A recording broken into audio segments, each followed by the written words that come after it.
KTM family, I'm back. It's been a hot minute, hasn't it?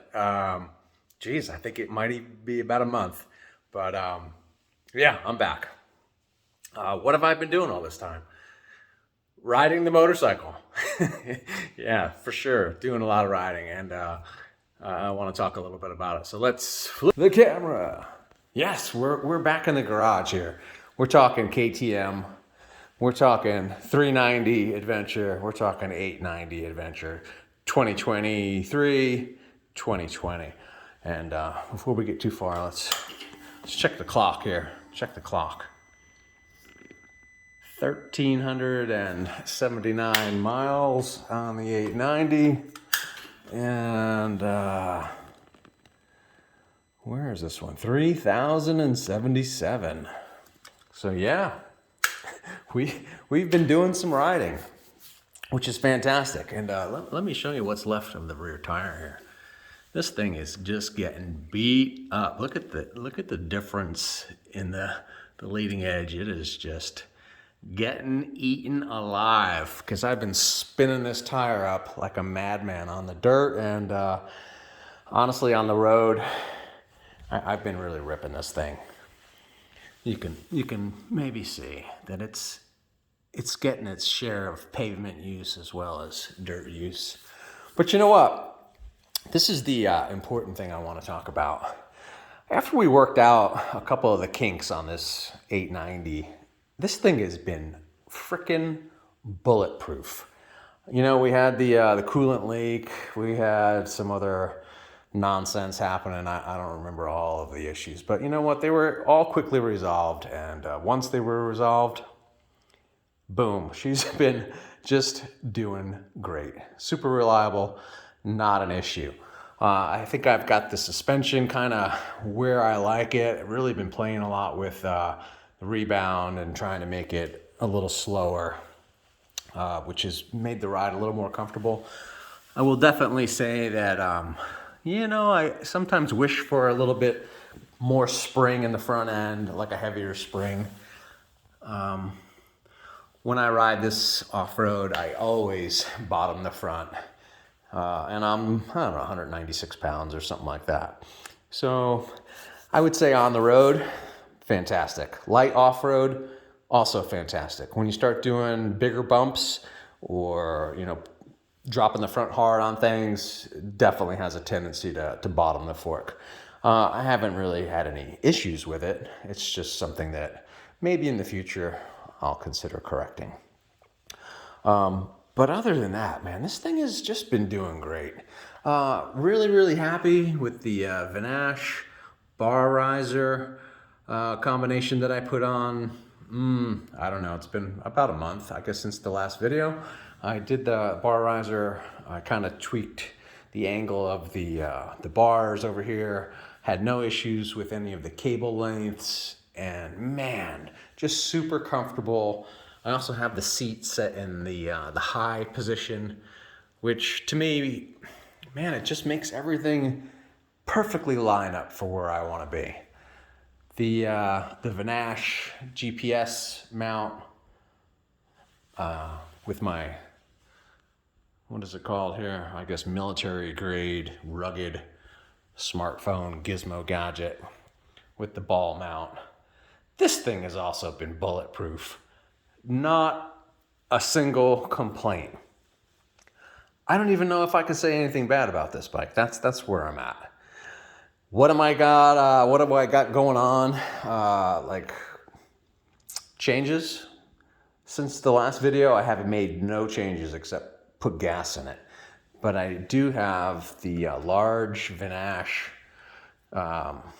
luggage rack on order, which should be here, I don't know, a couple days, I would think. AJ's bike, this thing is also just kicking butt. He's got it all cleaned up. Man, this thing looks brand new for 3,000 miles on a 2020. You can see he's been taking care of it. It looks fantastic. He took the exhaust off last week and painted it black, which I think looks really good. No problems on this bike either.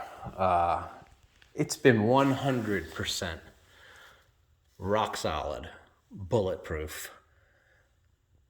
I can't think of a negative thing to say about it, except I think that the suspension is just a little harsh for his weight, and he's, geez, maybe 120 pounds or so.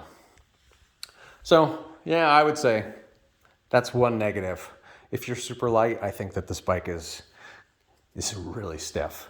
But yeah, if that's the only bad thing I can say about it, that's pretty damn good. We've bought way more gear than we probably need, but you know what? We've been using every last bit of it. These pants are super ventilated. These jackets super ventilated, and when it's like not so great outside, we go to these thicker pants. So I've got a set back there as well, and then I've got a full-blown set of Tourmaster, high dollar stuff. And AJ's wearing some Joe Rockets.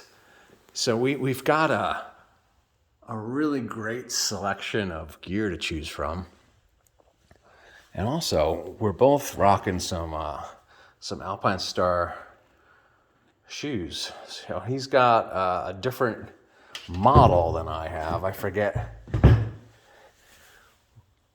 the actual model name, but mine are waterproof. His are not. So we did a spray with silicone on them. But man, are these freaking things are fantastic. When you want to just throw something on quick, they're ridiculously comfortable. Good feel on the levers, but they're like, comfortable. And protective. I mean, they're CE approved. The big boots, yeah, we still put the big boots on every now and then. He's got the set of Tourmasters. And yeah, extra gloves, helmets, all kinds of gizmos, gadgets, extra helmets. I mean, gosh, we've got stuff just piling up here. The bags, dry bags hanging in the back. And of course, the trailer. We were supposed to get a trip in this weekend, but the weather has turned for the worse. So we decided to postpone. But anyway, if you're considering the KTM 890, I'm going to still stick to my guns here and say that I made the right decision getting the standard model and not the R model. I just think it's a more comfortable bike. It does everything I want it to do. It's got great, windshield protection. I don't think that I needed that extra height and extra suspension on the R, to be honest with you. Although, like I said, I do think in the future, maybe a heavier spring in the front would be the only thing I would change. I think the rear is perfect the way it is. But man, if you're considering, go out and get it. Just go out and get it. It's freaking great. I think that's about all I want to talk about right now. But if you guys have any questions or comments or suggestions, or you just had some curiosity about 890 or 390, give me a holler. Peace.